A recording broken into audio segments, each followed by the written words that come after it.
السلام عليكم ورحمة الله وبركاته. الحمد لله والصلاة والسلام على رسول الله، وبعد. في هذا اليوم الأحد الأول من شهر محرم عام 1438 في جامع الشيخ عبد الله الجار الله نكمل شرح كتاب طهارة باب الغسل في كتاب حاشية الروض المربع.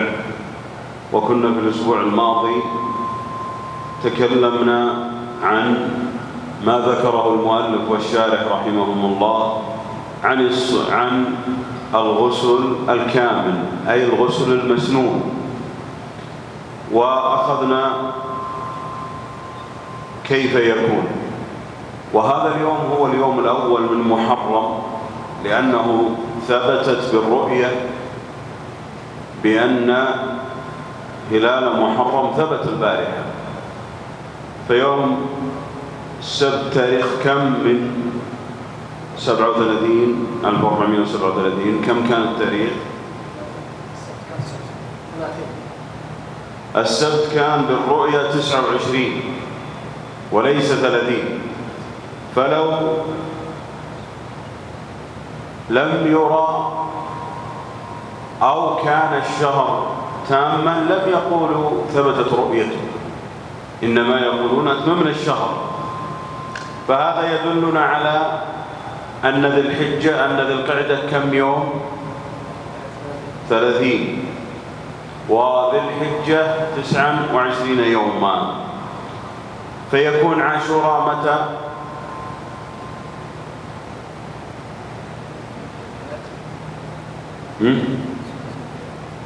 نعم، الأحد القادم يوافق كم؟ 8. والتاسع الاثنين، والعاشر الثلاثاء. فالمسنون أن يصوم الإنسان التاسع والعاشر، أو العاشر والتاسع. نعم، التاسع والعاشر، لأن النبي صلى الله عليه وسلم قال: لئن بقيت إلى قابل لأصومن يوما قبله. وصومه مسنون وثابت عن النبي صلى الله عليه وسلم. فيصام عاشوراء ويصام التاسع. يجوز أن يصوم يوما بعده، ولكن هل يجوز أن يصوم التاسع العاشر لوحده؟ يجوز، ولكن مخالفة. يعني لو صام العاشر صومه صحيح؟ صومه صحيح لو صام العاشر، ولكن نقول المسنون والمستحب أن يصوم التاسع. وإن لم يصوم التاسع فليصوم 11 مع العاشر، لأن بعض أهل العلم ذكر بأن درجة مراتب صوم عاشوراء أعلى مرتبة 3 أيام: العاشر وال11 والتاسع. ثاني مرتبة يوما قبله أو بعده. ثالث مرتبة أن يصوم العاشر. لكن ما هو الدليل على 3 مراتب؟ على المرتبة الأولى أنه أعلى المراتب أن يصوم 11 والتاسع مع العاشر. ما هو الدليل؟ ما هي حديث الدليل؟ ما هي حديث الدليل؟ لا أصومن التاسع. إن نريد وين قال أصوم التاسع وال11؟ وين الدليل؟ حديث يوم قبله ويوم بعده. السؤال واضح أو غير واضح؟ ها؟ ما هو السؤال؟ دليل على يوم قبله ويوم بعده. لا، يوم قبله وبعده، ليس يوم قبله أو بعد عليه السلام. هذا على التنويع، فمعناه نصوم التاسع مع العاشر أو 11 مع العاشر. وهذا الذي قصدت أنت في جوابك كذا. لا، الذي أقصد أنا نصوم يا أحمد التاسع وال11 مع العاشر، يعني 3 أيام. ما هو الدليل؟ لا يوجد دليل. هذا اجتهاد من بعض أهل العلم، ولكن نقول خير الهدي هدي من؟ صلى الله عليه وسلم. فنصوم متى؟ التاسع مع العاشر. هذا هو خير الهدي وأكمل الهدي، هذا هو الأفضل. لكن أنا أثقت القول هذا لنرد عليه. فوقف المؤلف عند الغسل المجزي. نحن قلنا الغسل الكامل المسنون ما هي صفته؟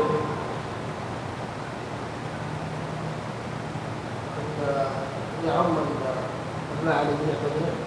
أولا أن ينوي، ارفع صوتك، أن ينوي ويسمي ويغسل. ارفع صوتك، الميكروفون عندك ولا نسمع؟ أقول أن ينوي نعم ثم يسمي نعم ويغسل يديه نعم. ويحث الماء على رأسه. أن ينوي ويسمي ويغسل يديه قبل أن يدخلهما في الإناء. أيوة. ثم ويتوضأ ويحث الماء على رأسه. أيوة. يتوضأ وضوءه للصلاة. ثم ويحث الماء على رأسه. يعمم رأسه ويغمره بالثلاث غسلات حتى يعمم الشعر. ثم يعم الماء على جميع بدنه. كيف؟ شق الأيمن ثم بعد ذلك يعم الماء.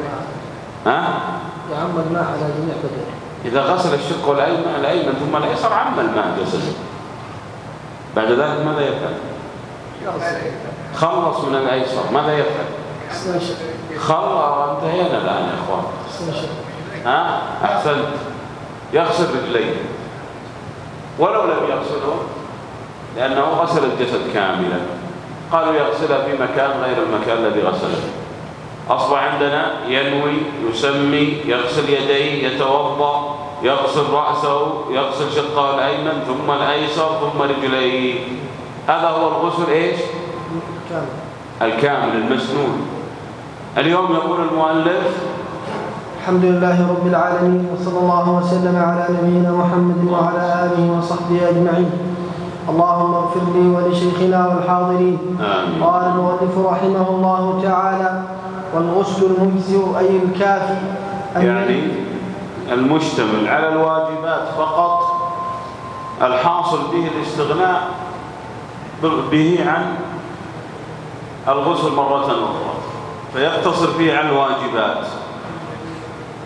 قال الزركشي رحمه الله: وإن غسل مرة وعم بالماء رأسه وجسده ولم يتوضأ أجزأه بعد أن يتمضمض ويستنشق وينوي الغسل والوضوء. قال: وكان تاركا للاختيار. هذا كلام الخرقي فيشرحه الزركشي. قال: هذه صفة الغسل المجزئ، والأصل فيها في الجملة قوله تعالى: وإن كنتم جنبا فاطهروا، ولا جنبا إلا عابري سبيل حتى تغتسلوا. قال: ظاهر هذه الآيات الاجتزاء بالتطهير وبالاغتسال من غير اشتراط وضوء ولا غيره. يعني في الآية الأولى قال الله عز وجل: وإن كنتم جنبا إيش؟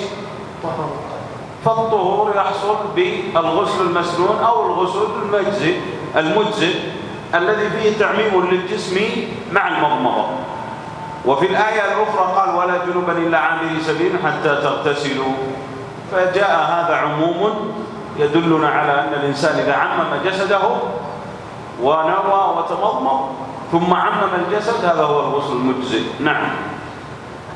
أي أن ينوي كما تقدم ويسمي فيقول بسم الله، يعني ينوي ثم يسمي. نعم. وقلنا البسملة ما هو حكمها في الغسل والوضوء؟ المؤلف يقول والوضوء واجب. المؤلف ماذا يقول؟ واجب. نعم. الحنابلة يرون وجوبها مع ايش؟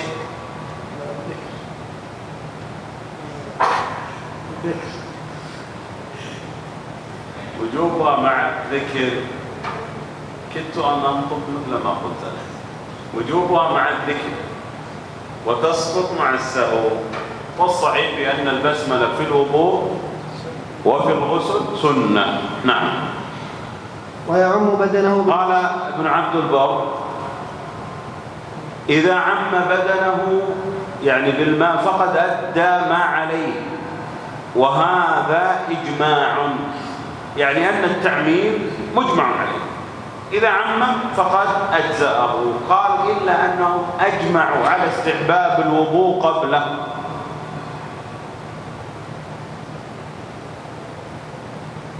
يعني الوضوء المجزئ مجرد التعميم.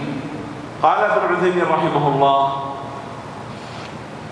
بعض العلماء ما ذكر المضمضة والاستنشاق، قال لأن وجوبهما في الغسل خلاف، فمن أهل العلم قال لا يصح الغسل إلا بهما كالوضوء، وقيل يصح بدونهما. والصواب القول الأول لقوله تعالى: فاطهروا.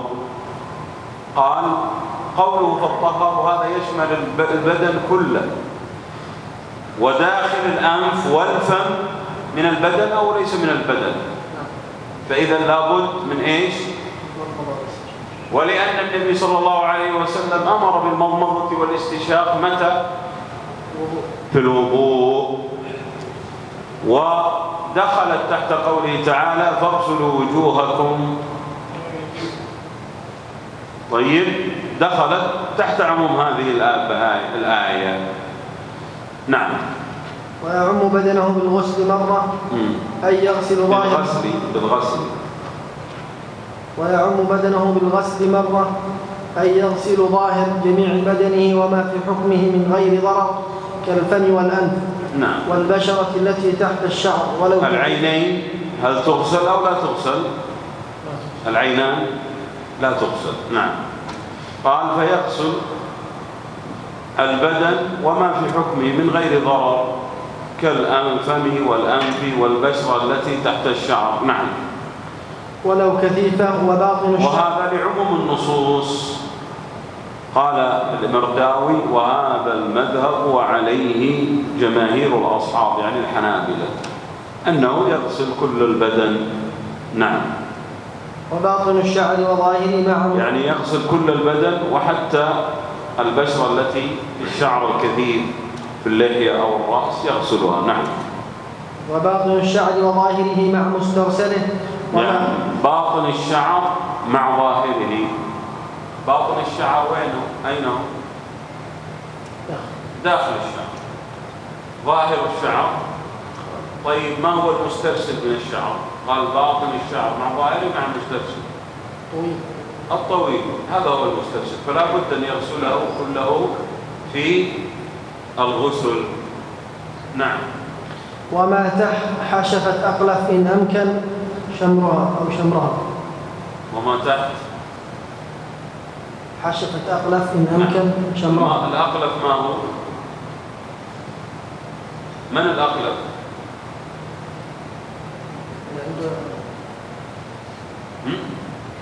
عنده آلتان. لا، هذا خنث المشكل الذي عنده آلتان. ومن العجب العجاب، أمس جاءني سؤال من إحدى الدول في الواتساب يقول: أنا عندي آلة ذكر وعندي ثديي. سبحان الله. وذكرنا سابقا بأن البعض يتصور أنه لا يوجد خلف مشكل، وهو موجود في زمننا بدليل الذين يعملون عملية فيزيلون إحدى الآلتين. الحاصل قال: وما تحت حشفة أقلف. الأقلف ما تعرفونه يا أخوان؟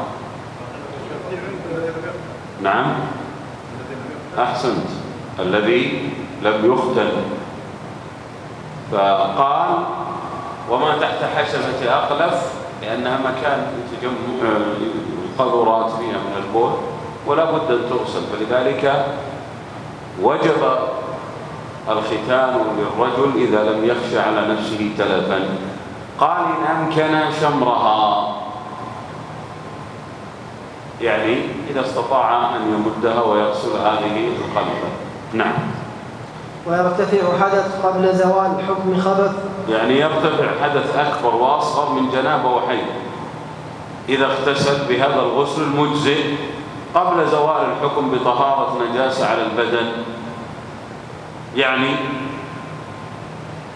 إذا اغتسل الإنسان وعمم جسده قلنا بأنه تطهر. طيب، إذا كان على جسده أثر نجاسة هل نقول لم يرتفع حكم النجاسة؟ نعم. لا بد أن يغسل. لا يتصور أن يتطهر بالغسل المجزئ أو الغسل المسنون إلا أن يكون عمم جسده. طيب هل متصور أن تبقى نجاسة على جسده؟ مثلا لو اغتسل في بركة، نوى وتمضمض واغتسل وانغمس، هل تبقى أثار النجاسة؟ ما خفيف. عموما لو بقي نقول هو طاهر الآن وعليه أن يزيل إيش؟ باقي النجاسة لو بقيت هذه. والصحيح قال أهل العلم أن الحدث يرتفع مع آخر الطهارة، هذا هو الصحيح.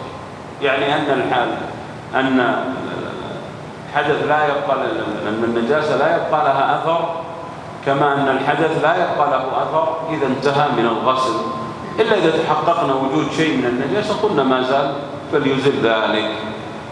وهذا يتصور مثلا لو اغتسل وتطهر بماء ثم تغير لون هذا الماء فأصبح هذا الماء حكمه ماذا؟ غير طاهر. لكن هو يوم يتوضأ به يتطهر به كان إيش؟ طاهر. فنقول أنت الآن على جسدك، أنت الآن غير طاهر، تحتاج الغسل أو تحتاج أن تغسل فقط موضع النجاسة اللي على جسدك.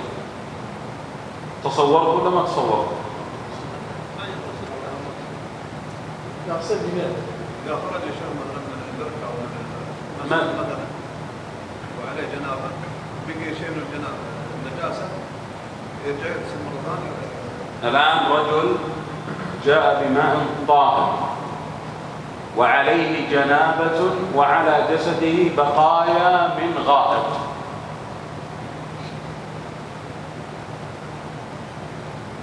وانغمس في هذا الماء الطاهر، يطهر ولا ما يتطهر؟ الماء طاهر. طيب يطهر ولا ما يطهر؟ يطهر. نعم، مغطي الماء كامل عامة يطهر. طيب الآن هو داخل هذا الماء أصبح الماء إيش؟ نجس. ما يتروى. طيب الآن هل طهر من الجنابة أو لم يطهر؟ طهر من الجنابة، لكن بقيت عليه ماذا؟ فقط إزالة هذه النجاسة. هذه تصوير المسألة وتبسيط المسألة. نعم. ويستحب سدر في غسل كافر أسلم وحائض. يعني السدر لأنه من المنظفات، وفي زمننا هذا ماذا؟ الشامبو والصابون بفضل الله عليه.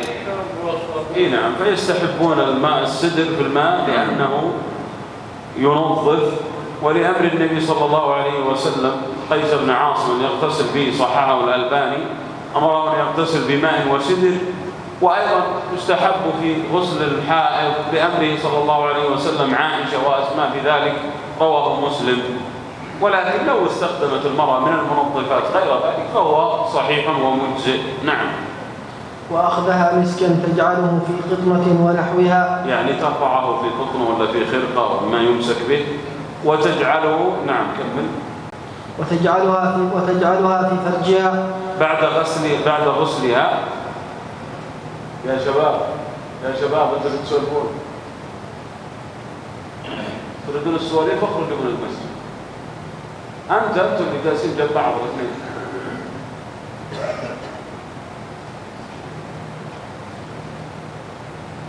امر النبي صلى الله عليه وسلم أسماء أن تأخذ فرصة من مسك فتطهر بها، رواه مسلم.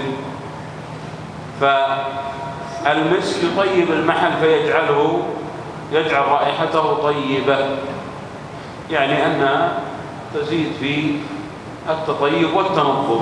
ولو عملت بأي نوع وتطيبت وتطهرت يكفيها ذلك ولا يشترط المسك. نعم. فإن لم تجد فطيبا فإن لم تجد فطينا يعني لم تجد فطيبا لم تجد فطينا، المهم أنها تتطهر بشيء يقطع هذه الرائحة وتطيب بها.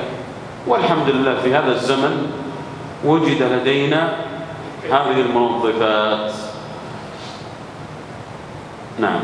ويتوضأ بمد استحبابا، والمد رطب وثلث. هذا لما جاء في الصحيحين عن أنس كان يتوضأ صلى الله عليه وسلم بالمد ويغتسل بالصاع. هذا وضوء النبي. كم مقدار المد يا أخوان؟ ملء الكفين، ويغتسل ب4 أمداد. من الذي الآن يغتسل ب4 أمداد؟ يفتح الدوش على بناته بس أكثر من 4. نعم. الله عز وجل قال ولا تسرفوا إنه لا يحب المسرفين. يبين لنا كم حجم. والمد رطل وثلث رطل عراقي، ورطل وأوقيتان، وسبعا أوقية مصري، و3 أواق و3 أسباع أوقية دمشقية، وأوقيتان و4 أسباع أوقية قدسية. نعم. ويغتسل بصاع وهو 4 أمداد، لحديث أنس قال وكان يغتسل بالصاع. قال شيخ الإسلام ابن تيمية مقدار طهور النبي صلى الله عليه وسلم بالغسل ما بين 8 أرطال عراقية إلى 5 وثلث، والوضوء ربع ذلك. قال المؤلف قال الشارح وهو 4 أمداد يعني الصاع. هذا هو وضوء النبي صلى الله عليه وسلم وغسل النبي صلى الله عليه وسلم بصاع ووضوءه بمد. قال لما سأل جابر عن الغسل قال يكفيك صاع، فقال رجل ما يكفيني، فقال جابر قد كفى من هو خير منك، يعني رسول الله صلى الله عليه وسلم. نعم. وإن زاد جاز، لكن يكره الإسراف ولو على نهر جار. يعني لو زاد جاز للحاجة، لو لم تزل هذه النجاسة أو بقايا الجماع وبقايا الجنابة على جسده يجوز، لكن لا يسرف ولا يفتح بابا للوسوسة كما نشاهد بعض الناس. نعم. ويحرم أن يغتسل. حديث النهي عن الإسراف في الماء ما هو؟ لا، الإسراف. وجاء إن للوضوء شيطان يقال له الولهان فاتقوا وساوس الماء، ولكن هذا الحديث ضعيف، ضعفه الألباني رحمه الله تعالى. لكن عموم قوله تعالى ولا تسرفوا، وعموم قوله تعالى إن المبذرين كانوا إخوان الشياطين، فننتبه. نعم. ويحرم أن يغتسل. وإيش؟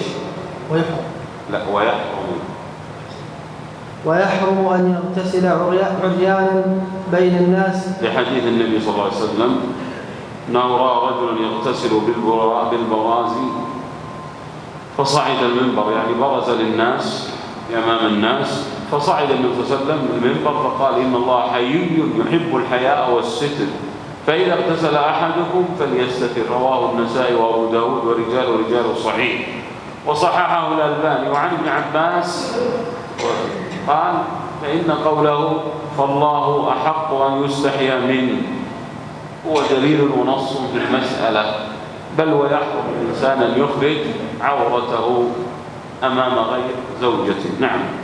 وكره خاليا في الماء، يعني أن يغتسل لوحده خاليا بالماء، أن يتعرى إلا إذا كان في الخلاء، أما إذا كان في البر فلا يتعرى، لأنه ربما أتاه أحد وهو لا يعلم.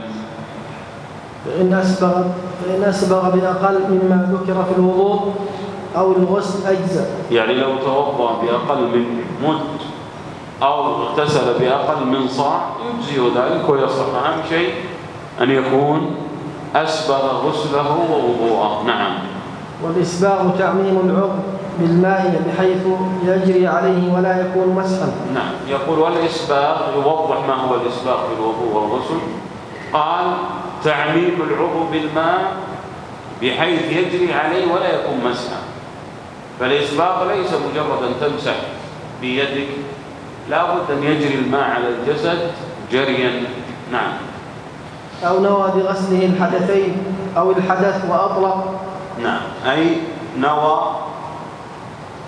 أن يتوضأ ويغتسل، أو نوى الحدث أو أطلق، فلم يقيد هذا الغسل بالأكبر أو بالأصغر، أو نوى أحدهما إن نوى أحدهما فلا يرتفع إلا ما نوى، لقول النبي صلى الله عليه وسلم إنما الأعمال بالنيات.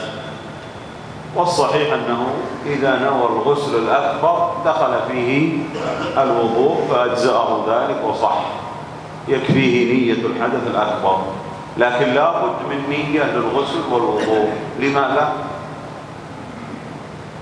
لماذا لا بد من النية؟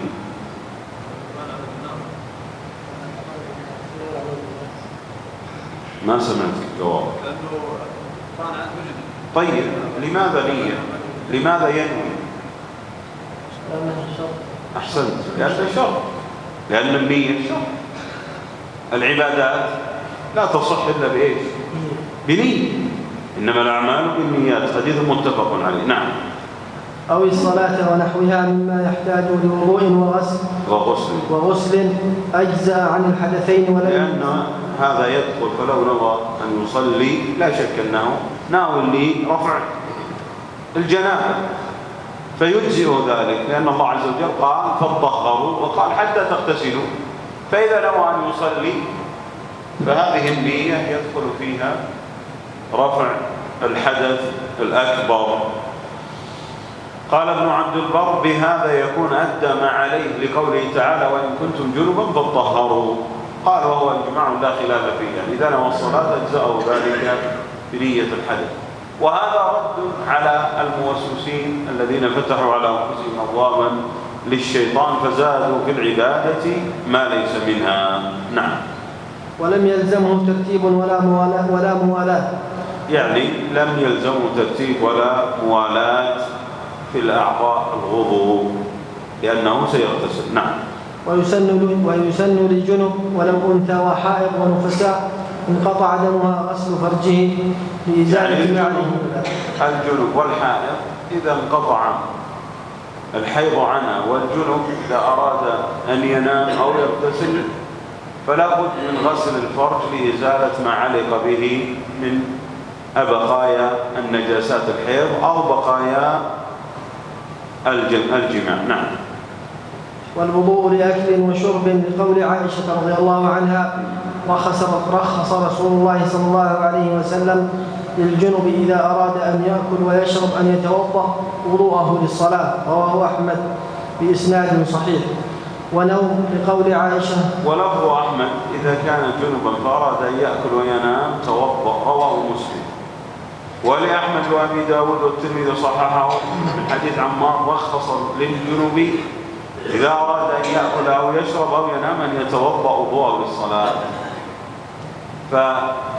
فالمسنون أن الإنسان يتوضأ وضوءه للصلاة إذا أراد النوم.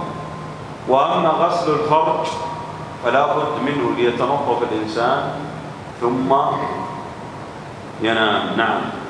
ونوم لقول عائشة رضي الله عنها كان رسول الله صلى الله عليه وسلم إذا أراد أن ينام وهو جنب غسل فرجه وتوضأ وضوءه للصلاة.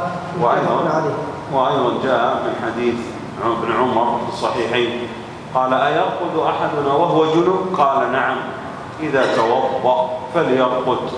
ولمسلم من أراد أن ينام وهو جنب فليتوضأ وضوءه للصلاة.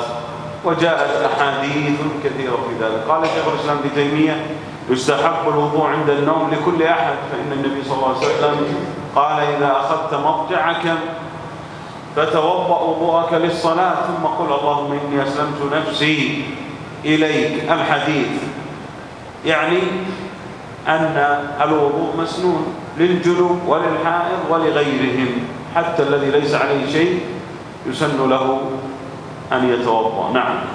ويكره تركه لنوم فقط، ويسن يعني يكره ترك الجنوب للوضوء لأجل النوم، بل لابد أن يتوضأ لأجل أن ينام، لا أن ينام وهو لم يتوضأ. نعم.